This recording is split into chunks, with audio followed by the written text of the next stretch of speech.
നമഃശിവായ. ഭദ്രാമൃതത്തിലേക്ക് ഏവർക്കും സ്വാഗതം. 51 ഭാഗങ്ങളിൽ വരുന്ന ദേവിയുടെ നാനാനാമങ്ങളെ കുറിച്ചിട്ടാണ് നാം പറഞ്ഞു നിർത്തിയത്. ഇന്ന് നാം ഇവിടെ പറയുന്നത് 52ാമത്തെ ഭാഗത്തിൽ വരുന്ന ദേവിയുടെ നാമങ്ങളെ കുറിച്ചിട്ടാണ്.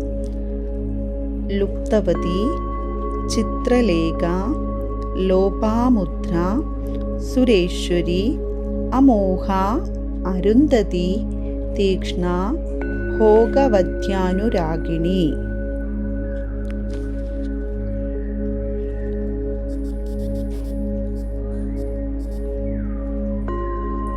വലിയ തപസ്സുകൾ കൊണ്ടുപോലും കിട്ടാൻ പ്രയാസമാണ് ദേവിയുടെ സാമീപ്യം. അതുകൊണ്ട് ലുപ്തവതി എന്നും അപ്സര സ്ത്രീകളിൽ ആകാശസുന്ദരിയായ ദേവി ചിത്രലേഖ എന്നും അറിയപ്പെടുന്നു. അഗസ്ത്യ പത്നിയായ ശ്രീവിദ്യ മഹാമന്ത്ര സാധനയിൽ ലോപമുദ്ര എന്നറിയപ്പെടുന്ന ദേവി ബ്രഹ്മവാദിനികളിൽ ഒരാളായി അറിയപ്പെടുന്നു. കൈകളിലെ ഹസ്തമുദ്രയായ ലോപമുദ്രയും രഹസ്യാർത്ഥ പ്രകാശിനിയാണ്. വസിഷ്ഠപത്നിയായ അരുന്ധതിയും ഇഷ്ടഫലത്തെ നൽകുന്ന അമോഘയായും ദേവി വർദ്ധിക്കുന്നു.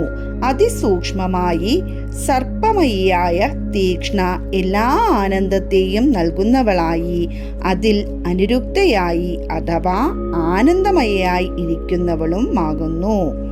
നന്ദികേശ്വര പ്രണാമം. ഭഗവാൻ ശൂലപാണി. നമഃശിവായ.